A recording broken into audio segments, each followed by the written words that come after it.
related po dyan, conspiracy to import drugs. Yung droga na po yan, pinalalabas na kami ay kasabwat sa importation na yan na hinuli namin. Bakit yung tatlo nahuli, nawawala? Bakit ako ang nakakulong?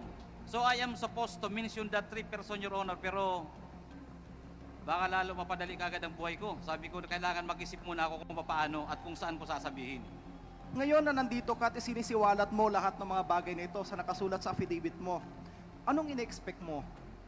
I am seeking for truth and justice, Your Honor, na matulungan po ako nitong kagalang-galang na committee para po ang taong bayan ay maniwala sa atin na ang hustisya ay hindi lang para sa ma-impluensya at mayaman, na ang hustisya ay para sa lahat. Hindi kung sino ang gusto nilang apihin, ay aapihin nila. That was the first time sa buong buhay namin na operatiba na may nakikialam na anak mismo ng presidente.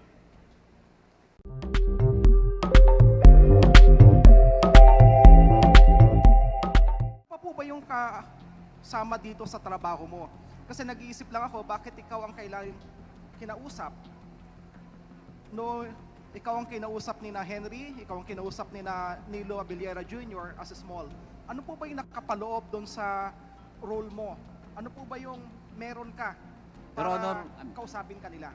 Your Honor, during that time po, I was already designated as the OIC Chief ng CIIS, Bureau of Customs, Port of Manila.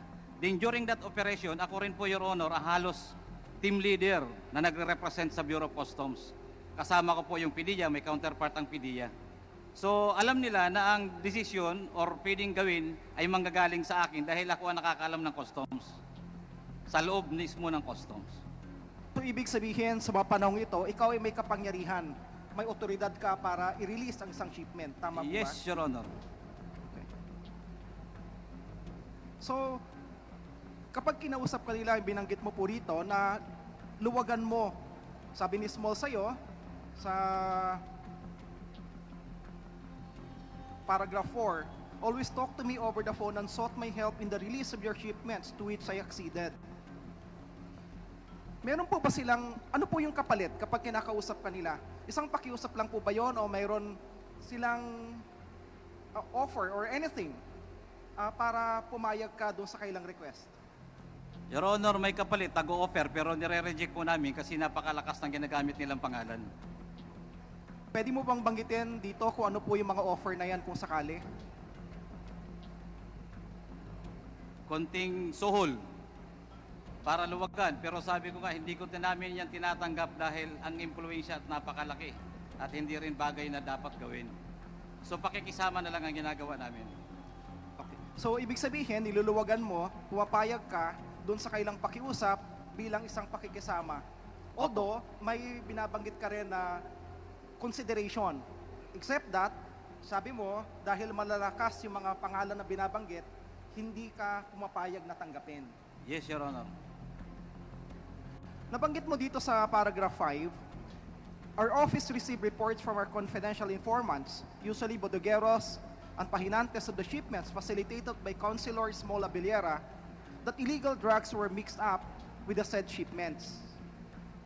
Nung nalaman niyo po ito, ano po yung ginawa po ninyo? Your Honor, yan nga pakiusap, kaya pikit bulag ka na lang doon sa mga shipment nila.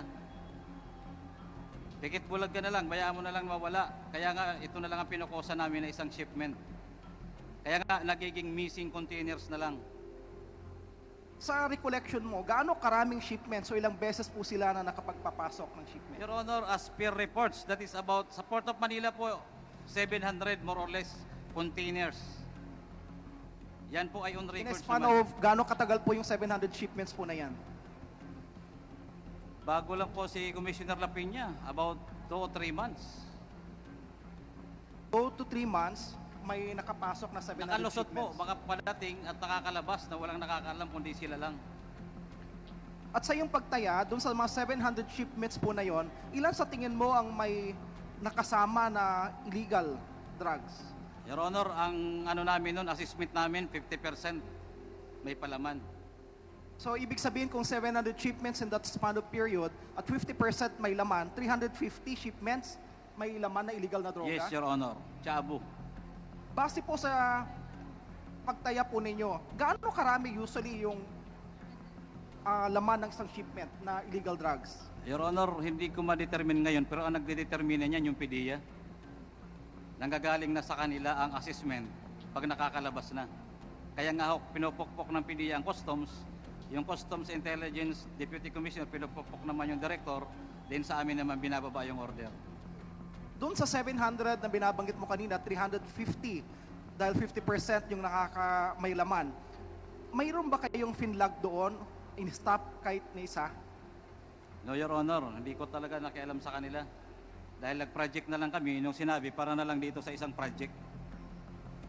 So ibig sabihin, lahat po yon, nakalabas po yon, malaya na naka-circulate. Nakalabas, Your Honor. Malala mo po ba kung anong period po ito? Anong taon? Anong buwan? 2018.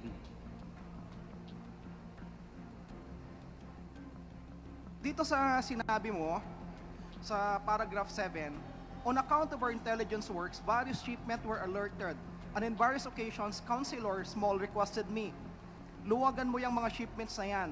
Alam mo naman na kina Michael Yang, Pulong, at Mans yan. Opo. Kailan ka kinila kinausap tungkol po rito? Your Honor, halos ano naman kasi mula pa ng pagkaupo nila 2017, nandoon na sila. So halos yung telepono, about 3 times kami personal na nagkakilala, nagkakwentuhan, then by phone, tatawag, pare meron kami dyan. So ibig sabihin na meron kami dyan, hayaan mo na, sabi ko, uwi na lang tayo, huwag na natin pakialaman yun. Sabi mo na appoint ka sa OIC. Sino ba yung i-credit mo doon sa position po na yon, sa appointment mo po na yon? I was designated, Your Honor, as Port of Manila, CIIS. Ang nag-appoint sa akin ay yung recommended ako ng director ng CIIS. Then the order was approved by the Commissioner of the Bureau of Customs. Sabi mo rin dito sa paragraph 8, said container shipments were reported missing while on hold and alert status in POM and MICP as well as other international ports in the country, prompting the House of Representatives to invite Customs Commissioner La Pena and to shed lights thereon. Hindi ko lang makuha po yung relasyon po ng paragraph 7 at paragraph 8. Alin po ba yung tinutukoy po niyo dito na nawawalang shipment? Yun yung during that year on honor, ng mga nanawalang mga missing containers na nai-involve sa kanila. Yung around 2018, early 2018 na bagong upo si General Lapina. Mga ilang shipment po itong tinutukoy po ninyo na Yan nawawala? na po yung honor na pag binilang sa containers, around 700 containers. Yung shipments, hindi na ho namin kinukuha, hindi na namin pinakikialaman. Then paragraph 9, binabanggit po nyo dito na may mga overstaying cargoes. One of which was the Vicaba trading shipment. Opo, Your Honor. Anong relasyon po noon doon sa naunang mga nawawalang shipment? Isa po yan, Your Honor, sa tatrabahuin nila na pumutok na tinatrabaho. Ibig sabihin, nalaman na ng ibang tao sa customs, tinatrabaho na namin at tinututukan na dahil nalaman ko na ngayon through sa mga dokumento sa Bureau of Customs na may overstaying na bakal at yun ay tinik na namin diretso. Tinik na po namin. Ibig bang sabihin po ito, nire-report ninyo as missing pero the fact is, unaccounted for lang, doon lang siya sa loob? Yun pong iba po, reported yun na missing, yan po ay overstaying. Ibig sabihin nasa loob pa ng port. Pag missing na, ibig sabihin nakalabas na sa port. So, iba po yung mga shipment na binabanggit po ninyo na nawawala dito sa mga overstaying. Opo, iba po yun. At dito sa overstaying po na ito yung nahanap po yung, nakita po yung shabu Opo. na nakapalo po sa Magnetic lifter. magnetic lifter. Opo, Your Honor. Paano nyo nalaman na may shabu po doon sa shipment po na yon? Your Honor, coordination na po yun. Ang nag-assist ng information kami at saka si Colonel Asierto at si Colonel Pajardo yung PDEA. Kasi we are working together. So nung nalaman po ninyo na mayroon pong laman po yon, ano po yung naging action po ninyo? Tinutukan na po namin yun. Yung isa na yun na matagal na, dapat more than 30 days na tinutukan namin, gumawa na kami ng official report para aprobahan ni Commissioner at maibaba, ma-verify ko nandyan pa at ma-open, mabuksan yung container na yun. na-verify po ninyo na sa Vicaba po ito. Yes, Your Honor. Siya yung importer. Then, nung binuksan po ninyo, ano po yung lumabas? Yun po yun. Lumabas na yung magnetic lifter, binuksan ang magnetic lifter. In the presence po yan, together with PDEA, na lumabas na rin po yung shabu. Nung makita po ninyo na gano'n, ano po yung sumunod na ginawa ninyo? Your Honor, hindi na po namin trabaho yun. PDEA na po ang trabaho nun. Kaya tinurn over ko na sa PDEA.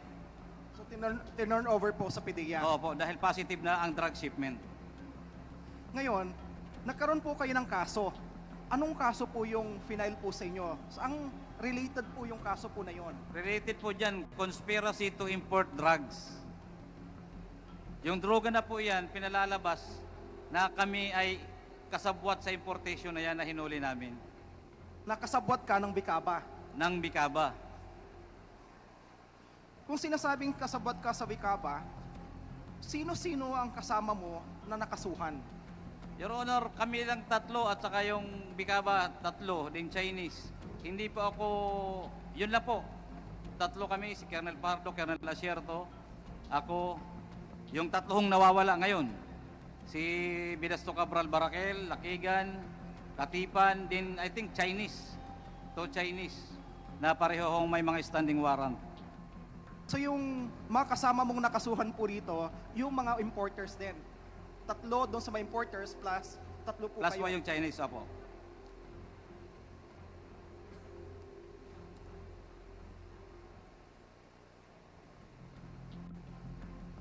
Kailan po kayo kinasuhan? Your Honor, ako po ay witness sa legislative noon sa Blue Ribbon. So ongoing yung kaso. 2018, 2019 po ako, I think early February, March, may pinailan po kami ng kaso. Then I was arrested, I think that was April 2019. Then kailan po kayo na-convict? Kinonvict po kami after 4 years. Last year lang o. Alam ko po napasok po kayo sa Witness Protection Program before. Your Honor, hindi po yata in-effect ang Witness Protection Program noon. Yung RA 6981, hindi po binabanggit pag binabanggit namin. Sa Department of Justice, pag binabanggit namin, parang hindi nila pinaniniwalaan. Even sa court, during the trial, we are insisting that I am a witness during that time. I was a witness in the Legislative Blue Ribbon Committee hearing. Wala pong nag-comment. Kaya nga ho, gusto ko dito ilabas dahil baka kako yung batas, sarado na, hindi na effective. And that is also why, Your Honors, na sana ho yan ay matulungan ako na yan po ay maging effective. So ibig sabihin, hindi po kayo naging witness on the part ng gobyerno? Hindi po. Talagang accused, kinulong. Tinanggal po ako, I think April din. Nung isinerve yung warrant, tinanggal ako sa WPP, dinala ako sa NBI. So lumalabas dito na yung Vicaba, nung kausap mo itong si over the phone, itong si Mr. Pony Chen, babae po ba ito, lalaki? Lalaki po. Lalaki. Yan po yung kalibinong Katipan. Ito po yung binabanggit din po ninyo na Chinese. Na Chinese po, na ginamit si Vicaba. Yun ang nakiusap kay Bidasto Cabral Barakel para gamitin yung Vicaba trading, maging consignee. So kasama rin po ba siya sa kinasuhan? Kasama din po yun sa Chinese. Kasama niyo pong na-convict? Kasama din po yan na may standing warrant ngayon. But at the same time, siya rin po yung nagsabi po sa inyo na huwag ikaw matakot kasi sila Mans Carpio, Pulong Duterte at Michael Yang ang may-ari ng shipment. Yes, Your Honor. Itong mga binanggit po niya, lumabas din po ba ito sa pagdinig sa inyo sa kaso? No, Your Honor. Bakit itong binabanggit mo po ngayon, binanggit mo ba ito sa kaso? Sinabi ko lang po yan, no, Your Honor, hindi ko diniretso ang pangalan ng mga tao yan kasi inaantay ko po yung ganitong fora. Dahil kung doon ko yung gagawin sa judicial affidavit ko na sinabi ko na bakit yung tatlo nahuli, nawawala? Bakit ako ang nakakulong? So I am supposed to mention that 3 person, Your Honor, pero baka lalo mapadali kagad ang buhay ko. Sabi ko, kailangan mag-isip muna ako kung paano at kung saan ko sasabihin. Kaya sa judicial affidavit ko, Your Honor, sa RTC Branch 35, nakalagay po yun doon. na binabago ko ng statement ko at sinasabi ko rin po, hindi ko po alam na may hearing na ganito. For your last question, Congressman Salo. Panghuling tanong, ngayon na nandito ka at sinisiwalat mo lahat ng mga bagay na ito sa nakasulat sa affidavit mo, anong ine-expect mo? I am seeking for truth and justice, Your Honor, na matulungan po ako nitong kagalang-galang na committee para po ang taong bayan ay maniwala sa atin na ang hustisya ay hindi lang para sa maimpluwensya at mayaman. Na ang hustisya ay para sa lahat. Hindi kung sino ang gusto nilang apihin, ay aapihin nila. At ang batas ay hindi na i-implement. Remember, Your Honor, a witness ng Senado ngayon ay nakakulong for more than 5 years mula sa City Jail o NBI hanggang Bucor. Halos ngayong September, 6 na taon na po ako nagdurusa, Your Honor. Maraming salamat po, Mr. Chair. Just a manifestation. Marami pong binanggit po si Mr. Jimmy Guban po rito. I would manifest, Mr. Chair, na tawagin din po natin sila sa pagdinig po nito. Kagaya po ni na Mr. Councilor Nilo Abellera Jr., alias Small, kung possible si Pony Chen na binabanggit po niya sapagkat siya po yung nagsabi at nagbanggit ng mga pangalan na may sama po sila sa mga susunod na pagdinig. Maraming salamat po, Mr. Chair. Yeah, thank you, Congressman Salo. Yes, at the proper time, before we adjourn this committee hearing today, the chair would like to ask for a motion as to who the personalities we wish to invite in our next scheduled hearing of the Quadcom. Thank you, Congressman Salo. Next to interpret is Congresswoman Jam Baronda.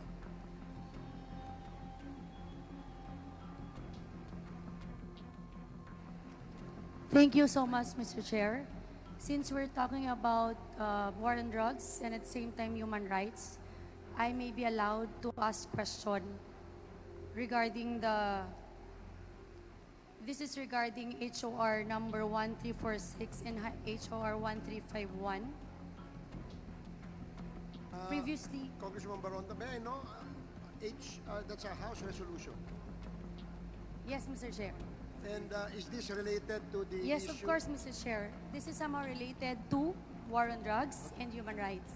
Okay, you have 5 minutes. Thank you so much, Mr. Chair. Mr. Chairman, I read the summary of Chairperson's report on HR 1346 and HR 1351 that Police Colonel Sherto previously included Michael Yang in 2017 report to the PNP as a person with known links to the illegal drug trade. Despite the said report, nothing was done by PNP against Michael Yang, knowing that he was then close to the former president. I recall that it was also in 2017 that former president described our city as the most shabolized city in the Philippines. Such labeling made by the former president caused much shame to our city and to its resident. And I would like to direct this question to PDEA and PNP. Does the record support the claim of the former president in 2017 that Iloilo City was the most shabolized city in the Philippines? PNP?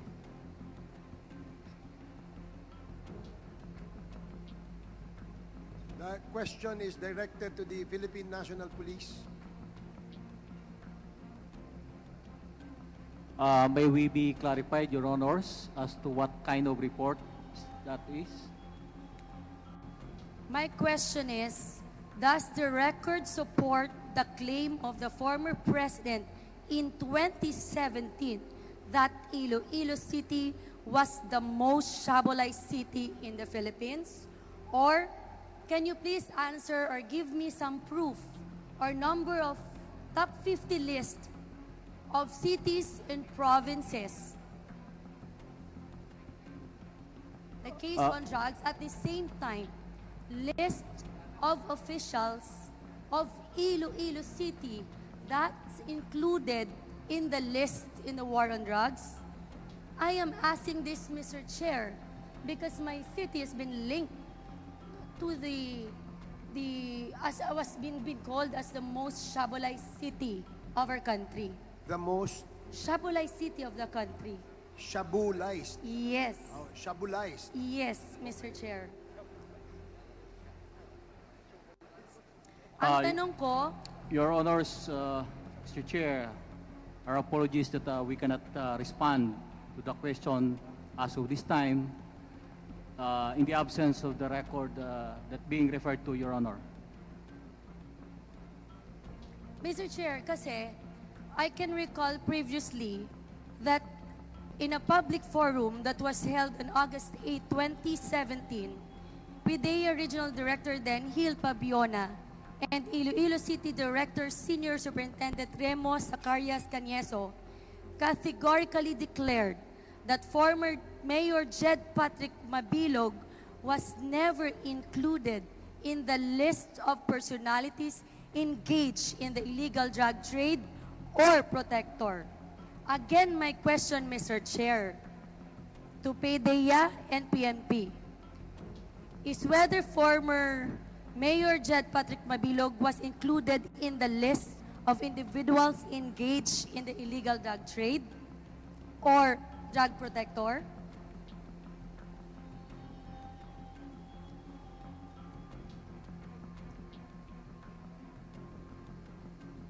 PNP.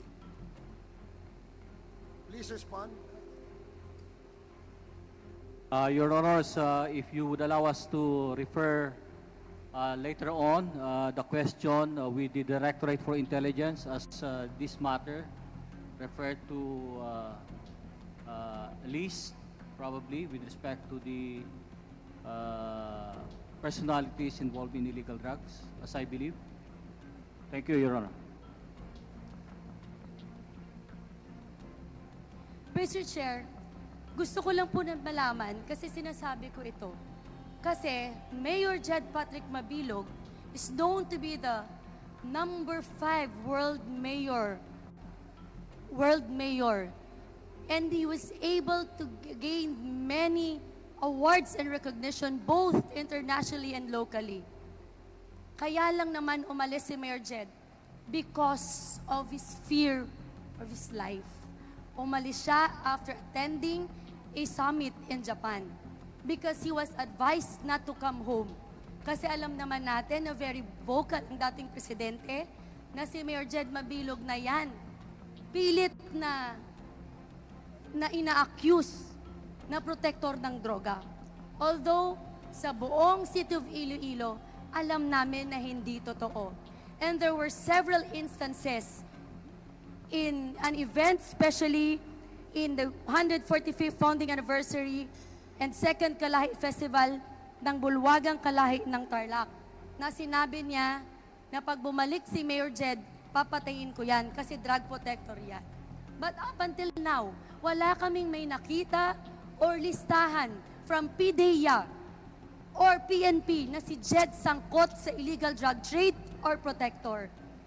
Ang gusto ko lang malaman dito, Mr. Chair, we need to give due recognition or kailangan natin, kumbaga, ang mayor nga namin, most outstanding mayor, mahal ng taong makajos, walang problema sa droga, naging biktima ng human rights. Paano na lang po yung mga empleyado na tulad ni Mr. Guban, tulad ng iba na hindi nabigyan ng hustisya? Mr. Chair, you know what? Siguro kung gustuhin man ng Quad Commission na ito, I might be able to convince Mayor Jed na umuwi so that we can also ask for his statement anong nangyari sa kanya to shed light sa war on drugs ng issue ng Iloilo na hindi naman. Alam mo kasi yung Iloilo known as City of Love, hindi po shabolized city. So it is also our obligation now as the first Congresswoman of the Lone District of Iloilo City to clear the label given by the former president to our city in 2017 as the most shabolized city in the Philippines, Mr. Chair. The manifestation of Congresswoman Baronda is noted, and at the appropriate time, the committee, the Quadcom, will discuss and perhaps come up with a resolution in order that the shabulized tag issued to the beautiful city of Iloilo will now be reconsidered with the action by the Quadcom. We still need more time to discuss this, and we do hope that in the subsequent hearings of the Quadcom, we'll be able to tackle that particular issue. Yes, again, Mr. Chair, thank you so much. And I would like also to reiterate that I would like to ask PDEA and PNP if they can give the list of top 50 cities and provinces in the Philippines in 2017 with the most number of drug-affected barangays. And second, list of elected local government officials in the city of Iloilo that were included in their drug list in 2017. Okay, If we can have it by next week, Mr. Chair. Yes, may I ask that PIDEA comply and Philippine National Police comply with the request of Congresswoman Baronda. Thank you so much, Mr. Chair. I look forward in clearing the name of Iloilo City from Shabulay City to again Thank you. Iloilo City, City of Love. Thank you so much, Mr. Chair, and the rest of the chair of this committee. Thank Ngayong you, hapon. Congresswoman Baronda. Comsec, please follow up with the PIDEA and Philippine National Police the request of Congresswoman Baronda. Now, the next to interpolate is Congressman Johnny Pimentel. Congressman Pimentel, you're recognized.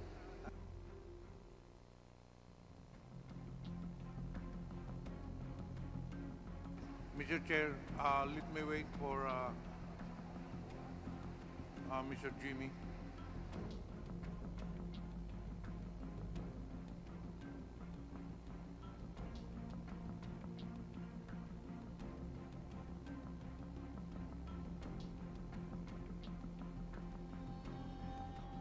Thank you, Mr. Chair. Mr. Chair, ang tanong ko po ay para kay Mr. Jimmy Guban. Jimmy, Mr. Chair, dito sa affidavit mo, marami kang binanggit na mga personahe. At kailangan natin isa-isahin to. Kaya tatanungin kita para makita natin ano ba ang mga role ng mga ito so that for the next hearing, makita natin kung sino mga imbitahin natin sa mga binanggit mong mga personalidad. Ano? Itong si Henry, paano mo nakilala ito? Isa rin po yan sa mga negosyante sa BOC na paminsan-minsan nakukuhaan ko ng mga information regarding importation. So, pero Henry lang ang nakalagay dito. Wala ka talagang full name na nakuha sa kanya. Your Honor, pag kami sa labas po ako, mahirap po mag-alala pag nasa loob ng kulungan.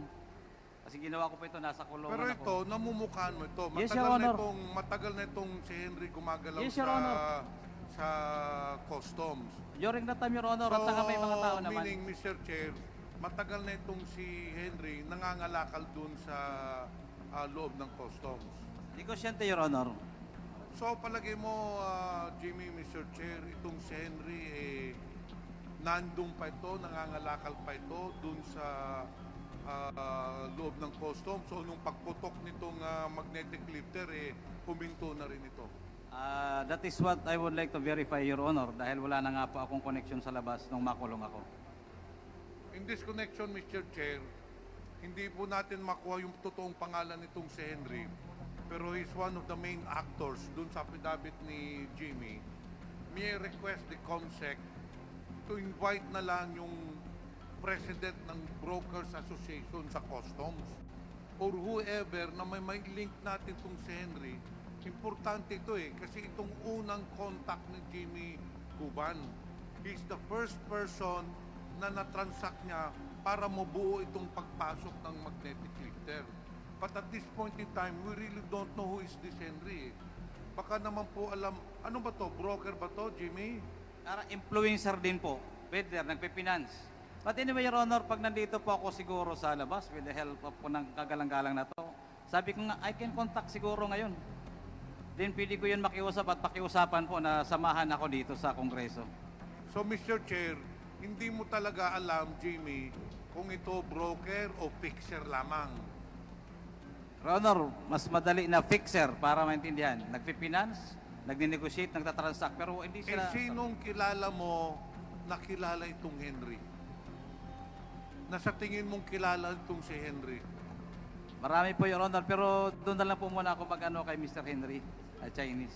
Kasi Yun na nga, marami pong kailangan broker. natin. Anyway, we will try to conduct a further investigation and then probably during one of these days, uupuan natin po yan para makuha talaga natin. We will seek help from the customs itself. We will seek help from the Brokers Association para matunto natin itong si Henry. Apo, Your Honor. Okay, Mr. Chair, Jimmy, sunod po natin yung ito ay talagang pinaka-importante na tao dito sa mga personalidad na sa affidavit mo. After nakilala mo si Henry, pinakilala ni Henry sa'yo yung First District Councilor Nilo Abellara Jr. Ito yung si Apo, Your Small. Honor. Saan po kayo nakita? In fact, Your Honor, sa bar. Saan? Sa bangko? Bar. Bar, Ah, restaurant sa bar. So, nag-facilitate nito, to put it in context, si Henry nag-imbita sa'yo, nag-set ng appointment, nagkita kayo dun sa bar Opo, Your Honor. ni Small. So, nung pag-upo ninyo, pag-usap ninyo, pag-meeting ninyo, sinabi na kagad niya sa'yo na may ipapasok kaming kargamento. Your Honor, kwento-kwentuhan muna. Konting pakilala, ano siya sa Davao, sino siya sa Davao, anong trabaho niya, ano magagawa Jimmy, niya sa Mr. akin. Chair, sa first meeting ninyo, hindi pa niya sinabi na magpapasok sila ng kargamento.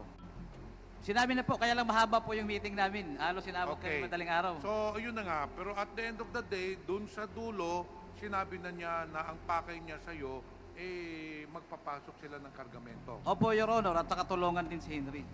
Okay, humingi ng tulong sa'yo, Jimmy. Apo. Ngayon, yung unang meeting ninyo, binanggit na ba niya si Michael Yang, Pulong, o si Mans? Binanggit na ba niya? Hindi pa. Your Honor, yan po ang nare-represent niya eh. Hindi, pero dun sa meeting nga Binanggit ninyo, niya po. Binanggit na niya. Yes, Your Honor. Sinabi niya na ito ay ang magpapasok nito, itong tatlo ng itong kargamento. Opo, Your Honor, binanggit niya kung bakit siya nando doon. Representative siya ng mga taong yun, Your Honor. Doon sa pag-uusap ninyo, Jimmy, Mr. Chair, wala ba siyang binanggit na, Jimmy, ito, magpapasok tayo, negosyo ito, commercial ito, meron ka dito. Wala naman siyang binabanggit na ganon. Your Honor, nakakatakot po, kaya ang usapan na lang namin, biruan na lang. Kaya tuloy lang ang transaksyon nila, tuloy ang ligaya, hindi na po kami nakikialam kung ano meron doon. So pagkatapos ng first meeting ninyo doon sa bar, Jimmy, Mr. Chair, may sunod pa na meeting na nangyari. Opo, Your Honor. Konting pintuhan ulit, konting bar ulit. Ayun ang Mga pintuhan. tingin mo, kung maalala mo pa, Mr. Chair, mga ilang meeting ang ginawa ninyo? Your Honor, about 3 times. 2018, siguro ko isa o dalawa. Mula po 2017, Your Honor. Mga tatlo o So mga apat. tatlong beses. Opo, Your Honor. Sa tuwing magmi-meeting kayo, Mr. Chair, palaging nandyan yung Henry. Opo, Your Honor, dahil siya po ang nag-invite. Mr. Chair, in this case, we have already established in this hearing, based on the testimony of our resource persons, that this small or Councilor Nilo Abellara played a big role in the facilitation of the entry of this drug. So therefore, Mr. Chair, may I request the committee to invite Mr. Councilor Nilo Abellara. I don't know kung councilor pa ito. So, we put it in record that this representation would like to invite Mr. Nilo Abellara Jr., Mr. Chair. Yes. So later on, we will be putting all these personalities that we're going to invite. Hindi, si Abellara identified na talaga ito eh.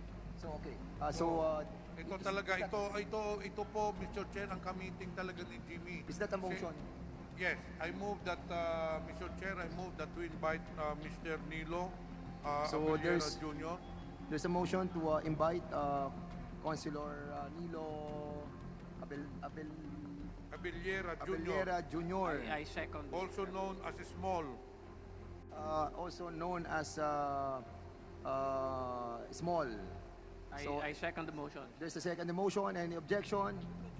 Hearing none, the said motion is now approved. Mr. Chair, Jimmy, isa pong Wait. Yes. You want to interject, no? Mr. Chair, we made a statement a moment ago that we are going to make a motion later on of all of those that have been mentioned to be invited. So may I request that we, for a while, put it So we'll be aside and asking make the motion later on. Congressman Pimentel to first refrain from inviting and having a motion to invite those personalities, because after the interpellation of all the members who want to ask questions, we will be moving to invite all those personalities. Okay, I agree with that. So pero since it's an omnibus motion, Mr. Chair, pero kailangan identified natin yung mga imbitahin natin. So this representation would like to invite, be included in the omnibus motion, si Mr. Bidasto Cabral Baracuel.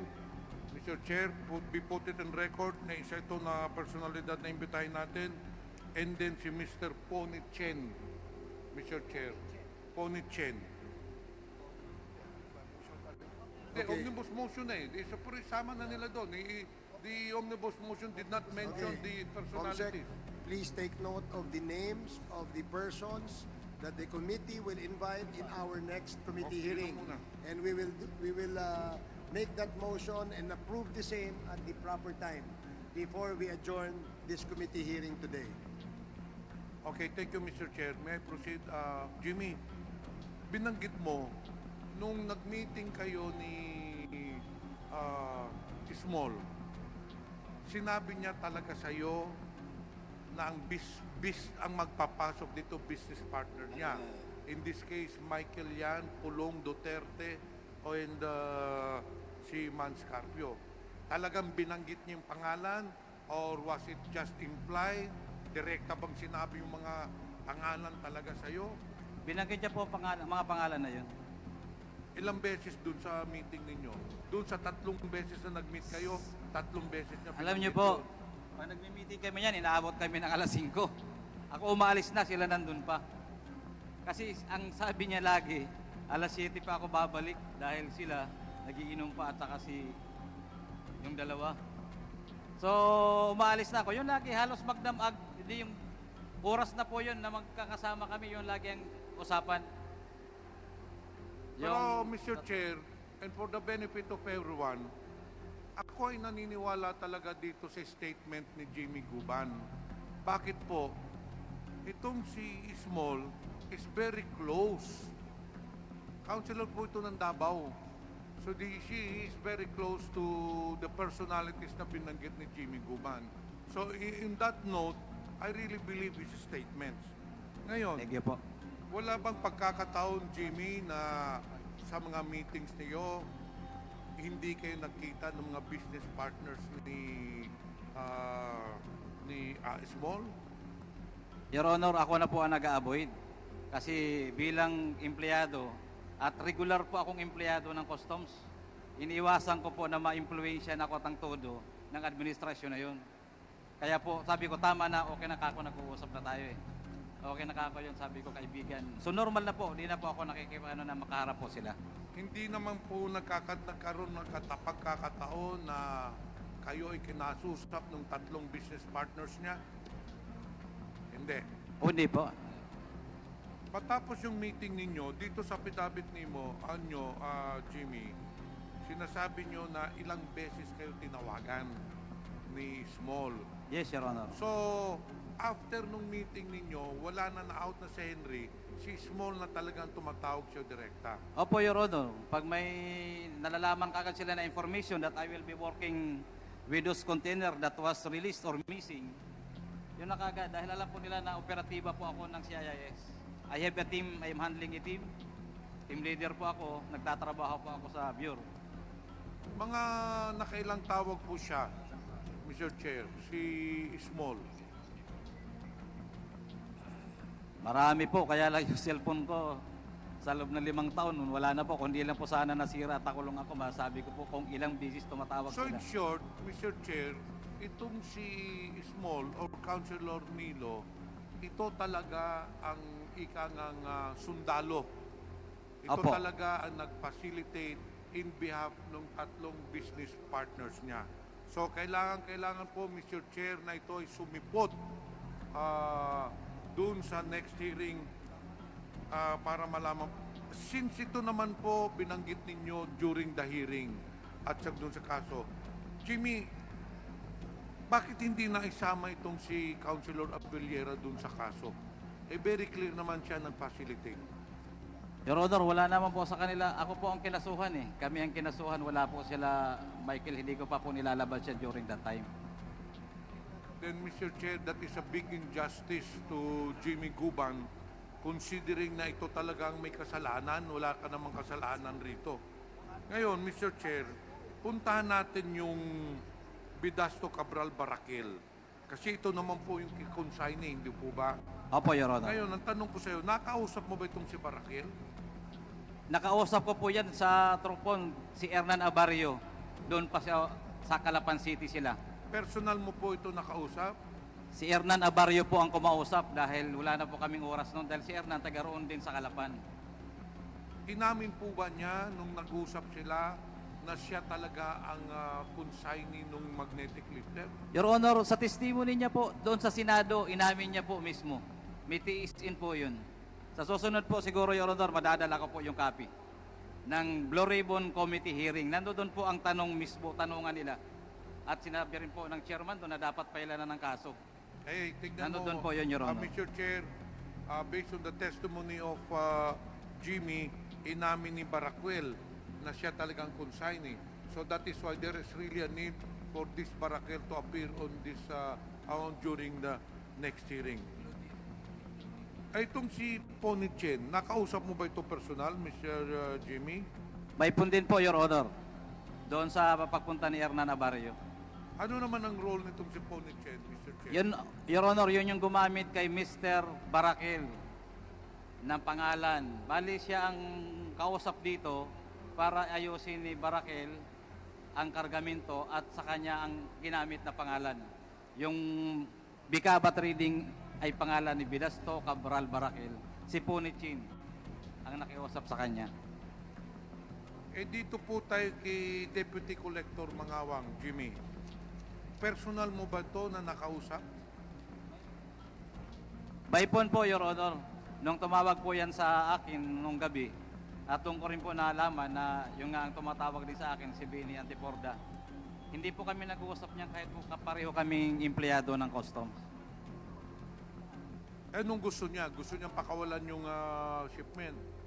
Wala naman pong sinabi, kundi yung kargamento lang na tungkol doon kay Benny Antiporda. Sandali, ulitin mo nga, Mr. Jimmy. Ano ang pakay ni Deputy Collector Mangawang? Kasi itong si Deputy Collector Mangawang, I understand, is still with the Bureau of Customs. Yes, Your Honor. In fact, I think the Deputy Collector Mangawang is now a full-fledged collector yata eh. Opo. So, before I invite her to this hearing, gusto kong malaman sa iyo, ano ba talaga ang sinabi niya? Gusto lang naman niya nakausapin ko si Benny Antiporda. Dahil Yun hindi ko lang. po kilala si Benny Ngayon, Antiporda. So, nagkausap pa kayo ni Benny Antiporda. No, Your Honor, hindi ko po nasagot yung telepono niya. Hindi ko rin po siya tinawagan.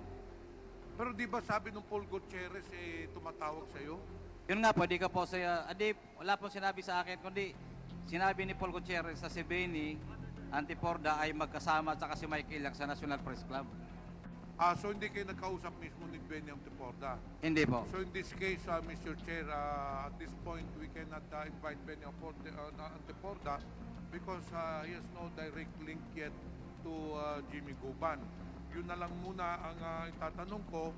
Next hearing, kailangan natin matanong na yung mga personalidad so that we can have a overview kung ano talaga ang nangyari kasi nandito na yung mga personalidad. Thank you, Mr. Chair. Thank you, Congressman Pimentel. The next to interpellate is Congresswoman Janet Garin. You have 5 minutes. Thank you very much, Mr. Chair. Magandang hapon sa lahat at magandang hapon sa iyo, Jimmy. Unang tanong ko lang, nasabi mo na ikaw ay 17 years na sa serbisyo. Tama po ba? Sa Bureau of Customs po, Your Honor. Pero makakatagal na po ako Yes. sa gobyerno. Pero 17 years ka sa Bureau of Customs. Sa Bureau of Customs alone, Your Honor. Sa tagal mo sa Bureau of Customs, ito ba ang unang pagkakataon na merong alleged na mga tawag, impluensya na ginagamit na nanggagaling sa Office of the President or people related to the Office of the President? Your Honor, thank you very much. That was the first time sa buong buhay namin na operatiba na may nakikialam na anak mismo ng presidente. Ibig sabihin, base doon sa allegation mo, if we believe and if we can confirm the allegation, kung ikumpara mo ang iyong eksperyensya sa 17 taon sa customs, and where were you before that? Your Honor, I was with the CIS, Sa CIS. Customs. Then, Before customs. Bureau of Customs, Your Honor, I was assigned from the beginning. I was already Okay. at the CIS. So 17 taon mo sa Bureau of Customs, sa ilang presidenteng dinaanan mo? 3 ba o 4? 3 presidente na daanan mo or 3 administrasyon? 4? 4. President. Can you say that this is somehow irregular? Hindi Very irregular, pangkaraniwan? Your Honor. Okay. Nasabi mo na merong tumawag, may nagpakilala sa iyo sa isang bar at ipinakilala ka kay Councilor Nilo Abellera Jr., kay Small. Tama po ba? Opo, Your Honor. Okay. Paano mo naman nasabi na si Councilor Small ay merong link kay Michael Yang, kay Congressman Pulong Duterte, at kay Attorney Man Scarpio? Your Honor, siya mismo nagsasabi. Sa tingin mo ba himself. kapani-paniwala siya? Yes, Your Honor. Ito ba ay isang beses lang na pag-uusap? Kasi sa statement sa affidavit mo on number 4, you made mention of always. Pag always ba, once a month, twice a month? Sa nangyari po, please enlighten us. 3 times o 4 times, Your Honor, kami nag-meet. Yung calls, several calls. Approximately ilang beses po sa isang buwan? Maybe twice. Or once a month, thrice.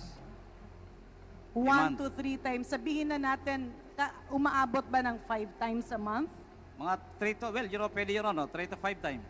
3 to 5 times a month. At direkta mong nakakausap si Councilor Small? Yes, Your Honor. Nakita mo na po talaga siya sa personal? Ay, nag-meet kami, Your Honor, 3 times or 4 times. Okay. Sinabi mo rin dito sa affidavit mo na claim ni Small na siya ang partner at trusted ng 3 tao na malalaki. Ibig ba sabihin, may aligasyon na si Michael Yang, si Congressman Pulong, at si Attorney Man Scarpio ay magkasosyo? Magkakasama, Your Honor. Ano pong Silang ibig tatlo. sabihin ng magkakasama? If we translate it to a business entity, Magkasama sila sa pag-impluensya para mapabilis ang transaksyon sa Bureau of Customs. so parang tinitingnan mo na sila ay influencer, parang Yes, ganon. Your Honor. Okay.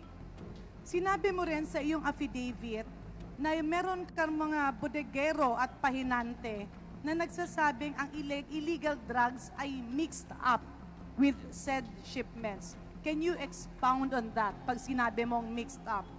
Yes, Your Honor, kasi yung mga missing containers, may mga dinadalaw kaming kung saan yung dinala. Magtataka na lang sila ang bilis ng babaan, alisan, paglipat ng kargamento at nakikita nila na iba ang laman. Then, sinasabi na wag na kayo maingay ha. O yun na yan. Ito sa amin na to, bahala na kayo, bayad na kaagad. Your Honor, Okay. always yan sa mga bodigero. Ngayon, sinabi mo na 3 to 5 times a month ka tinatawagan. Yung mga tawag ba na ito ay related doon sa mga shipments sa customs or hindi? Related po sa mga sa customs. Pag tumatawag po ba, napipinpoint po ba ang possible containers and or shipments o hindi? Your Honor, no, dahil hindi mo kaya bilangin kung ilan ang nilalabas nila per week.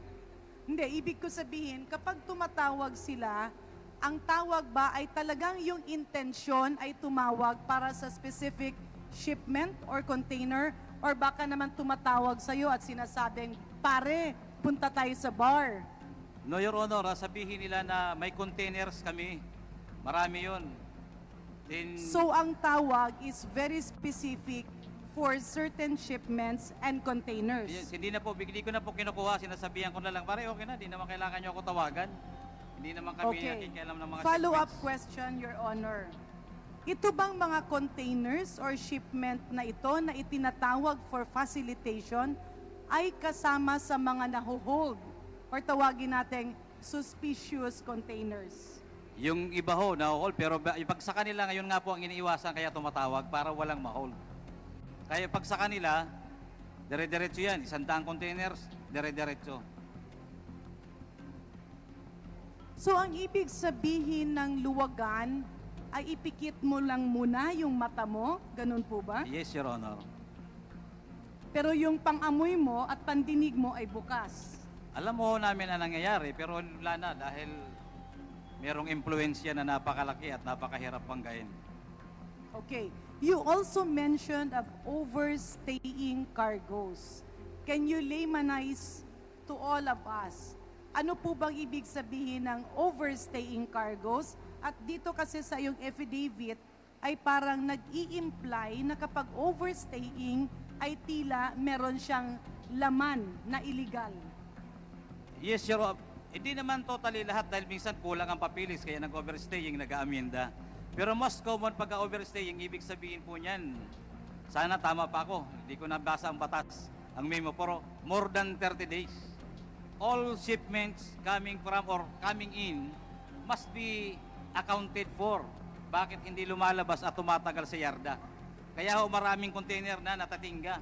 Dahil yan po yung mga overstaying, ang gusto nila lang gawin kung anong gustong mangyari, yan yung mga pinapalusot, walang papeles, yung sabi ko nga kanina, siniswing, yun yung mga missing container, pag nakachimpo, palalabasin nila. Linawin lang po natin ulit ha. Pag sinabi mo, kasi dito sinasabi mo, may pinagdudahan kayo na overstaying cargoes under VECABA trading shipment.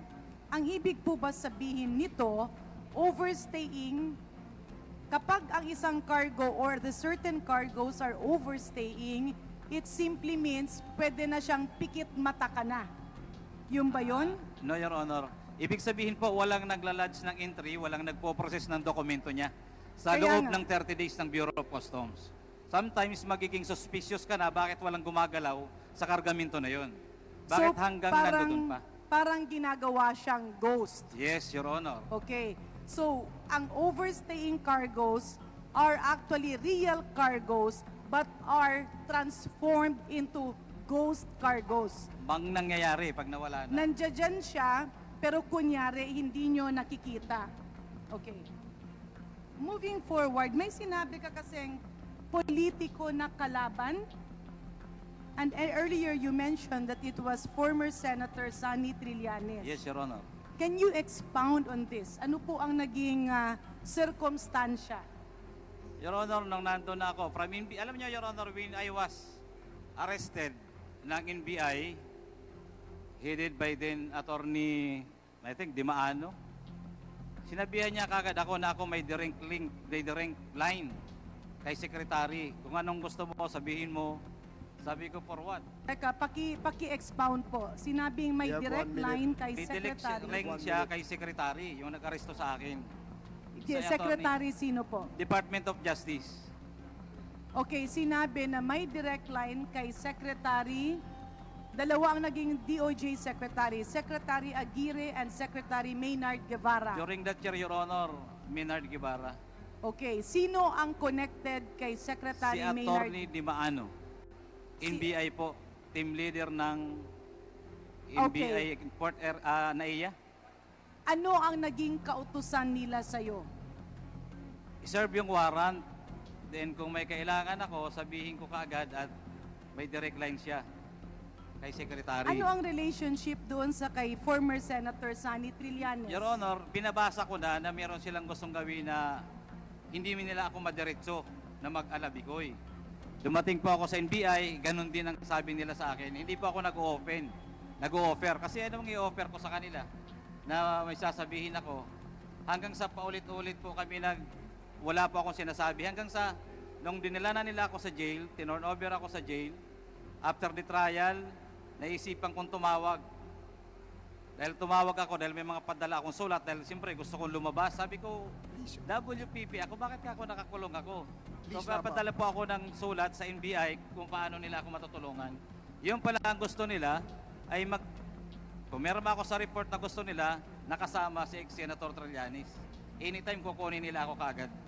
Ibig sabihin may lumapit sa iyo from NBI at yung NBI na yon ay nag-name drop at sinabing malapit siya kay Secretary Maynard Guevara at meron silang report na pinapapirma sa iyo at dun sa report parang sinasabi na idamay mo si Senator Sunny Trillanes. Your Honor, hindi po si Atty. Di Maano hiwalay na. Nag-2 months na ako sa NBI, nahuli na ako ni Atty. Di Maano, nalabas na ako sa NBI, napunta na ako sa jail. So ibang tao na po yung kausap ko doon sa NBI. Isang deputy director na po ng NBI. Okay. Hiwalay na po yung kay Atty. Di Maano. Ang ibig mo sabihin ay nagkakaroon ng deflection. Opo, Your Honor. Opo, Your Honor. Congresswoman Garin, your time is up. Okay, let me wrap up, Mr. Chair. Mr. Chair,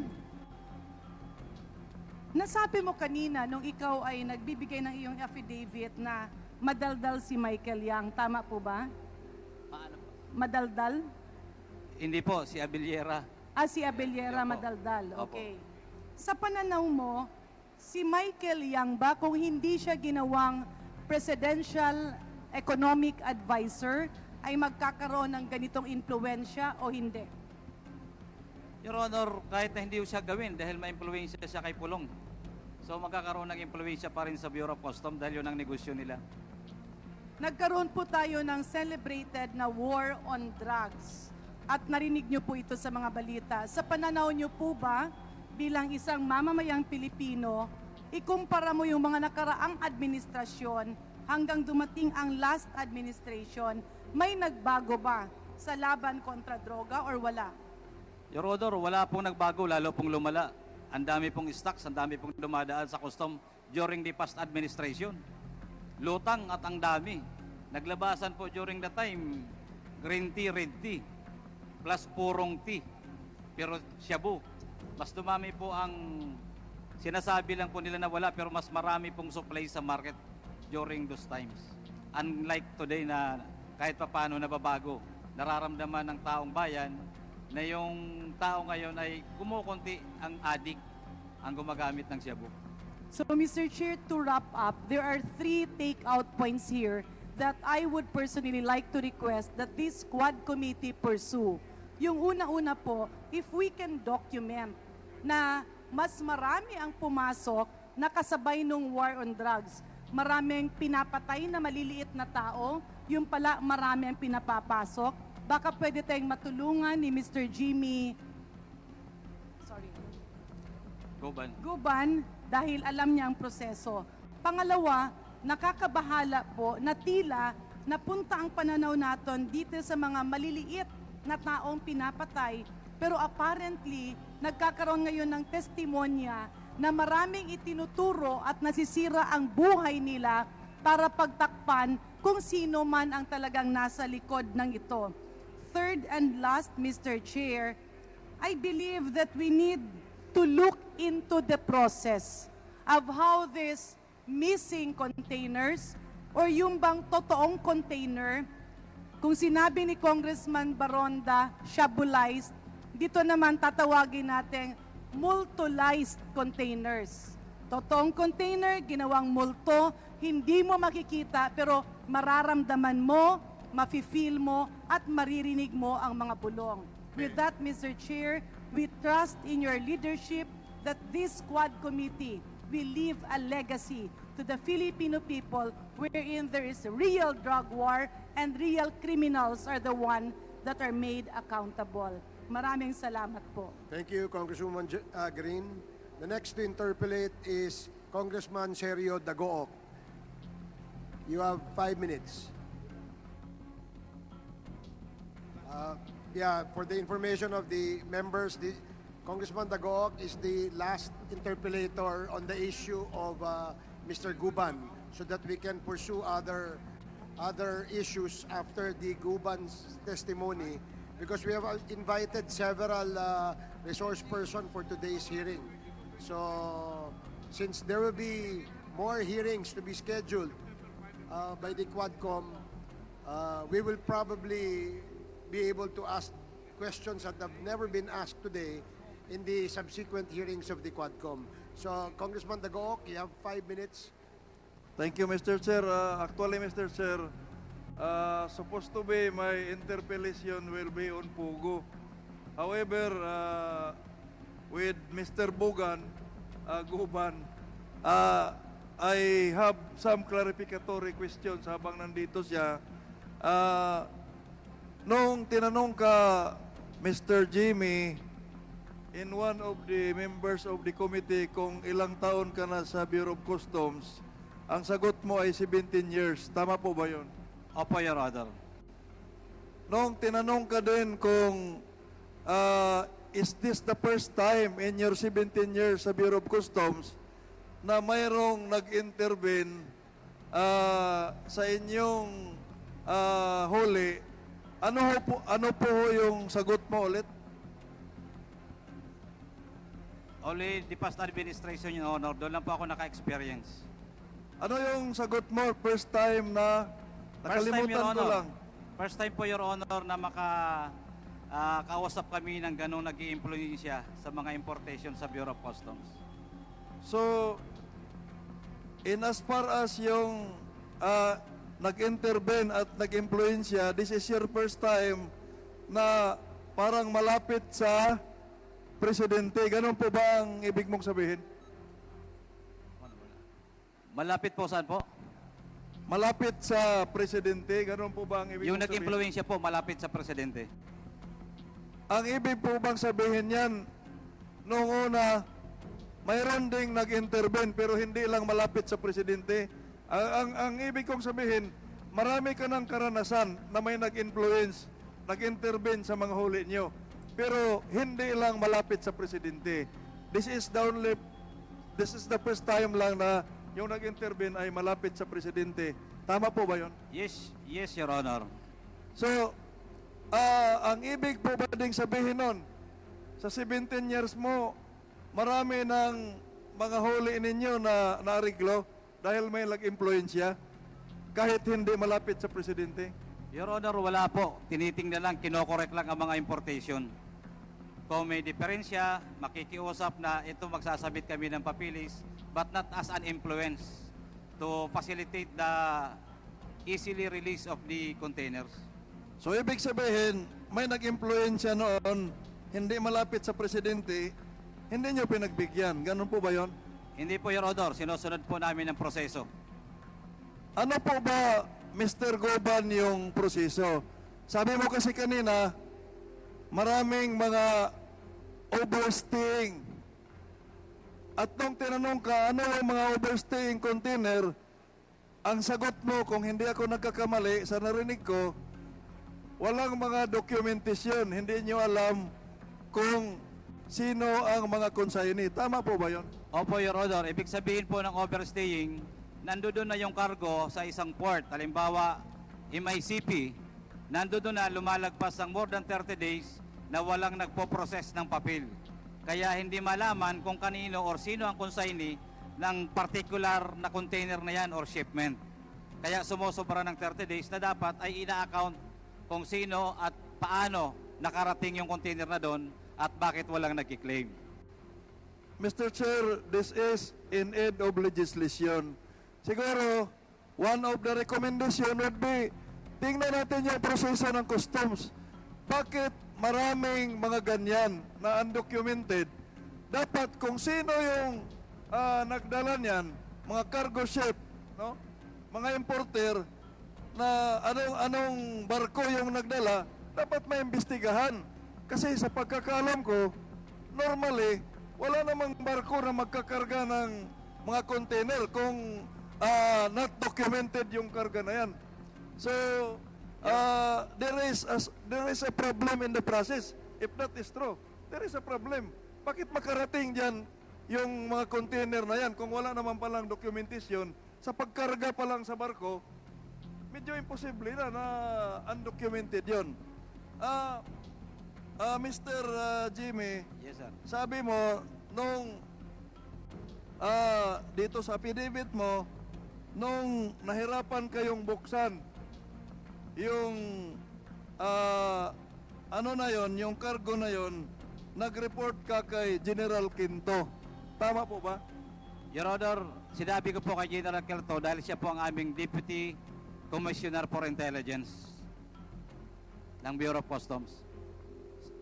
By the way, ano po yung specific na plantilla position mo sa Bureau of Customs? Your Honor, I am an intelligence officer, and during that time, Your Honor, I was the chief ng Customs Intelligence and Investigation Service ng Port of Manila. Mr. Chair, ilan po ba yung tauhan mo nung time na yon? Around 17 or more than about 30, Your Honor, plus the unorganic, casual, contractual, or more than 30 plus. Mr. Chair, sino po yung pinaka-head doon sa section or whatever is that office wherein pinamunuan mo? Sino yung pinaka-head mo? Your Honor, from my position, ang kasunod na po nun ay Intelligence Division Chief, then Director. But sa akin po, ako po ay directly reporting to the Office of the Director, kay Director Albani po. So sino yung director na nakaupo noong time na yan, Mr. Chair? During that time, Your Honor, it was Director Albani. Pero nag-ano siya, din pinalitan ni Director Tasio. Mr. Chair, bakit ka, nung nahirapan kayong buksan, bakit ka nagre-report kay General Quinto?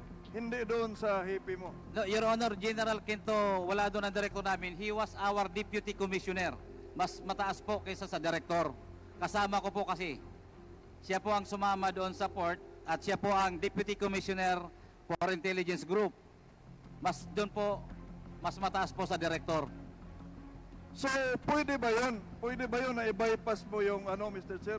I-bypass mo yung hipi mo sa section ninyo? Your Honor, during that time, wala po yung Director. So, General Quinto was there. Itong allegation na si Mr. Itong si Bicaba Trading owned by Vedasto Cabral Barakil under Maria Lagrimas Katipan who are business dummies ni Mr. Punichin. Paano po nyo nasiguro na dami itong kumpanya na to ni Mr. Punichin?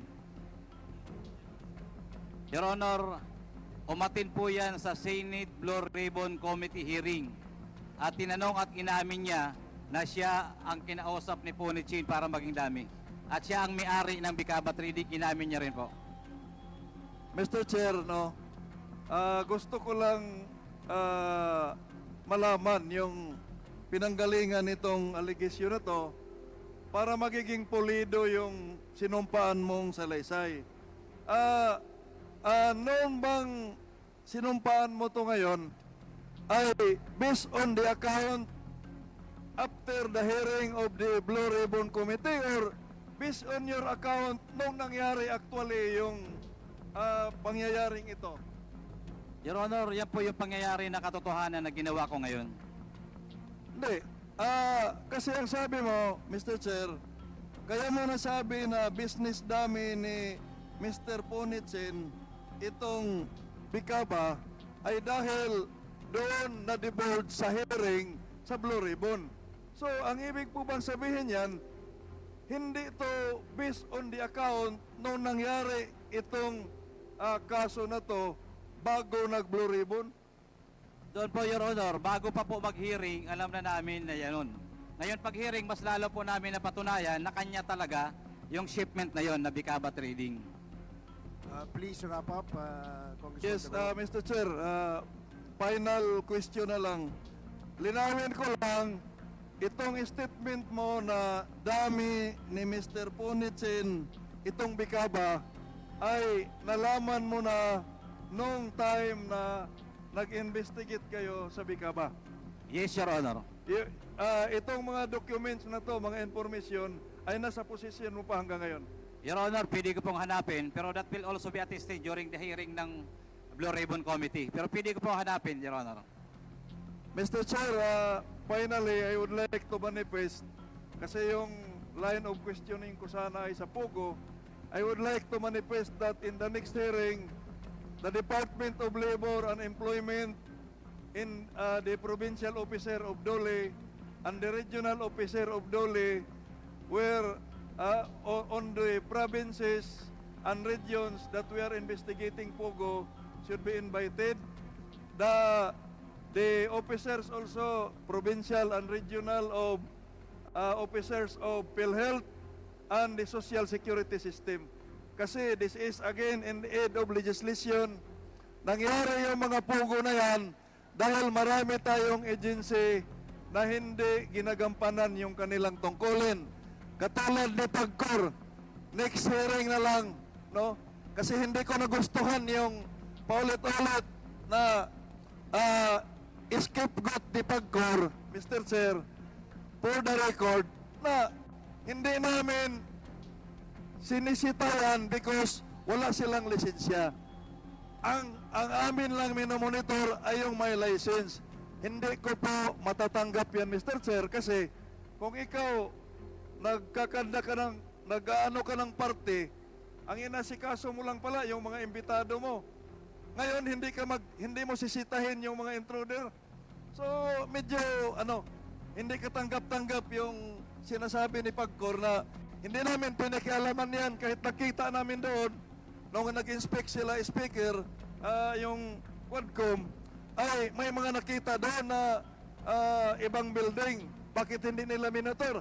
Ang palaging sagot, ito lang kasi ang may license. Yung mga nakita namin walang license, pwede ba yan? Kayo yung agency mandated by law, as you claim na kayo yung mandated by law. Bakit hindi ninyo pinalicense, ni-require? So, I could not accept that, Mr. Chair. Thank you, Mr. Chair. Thank you, Congressman Dago. Para sa iba pang karagdagang mga balita at impormasyon, ay huwag po nating kalimutang mag-like, share at comment sa video na ito, at huwag po rin nating kalimutang mag-subscribe to continue supporting us. Maraming salamat po sa inyong panonood, at naway tangkilikin po ninyo ang aming YouTube channel.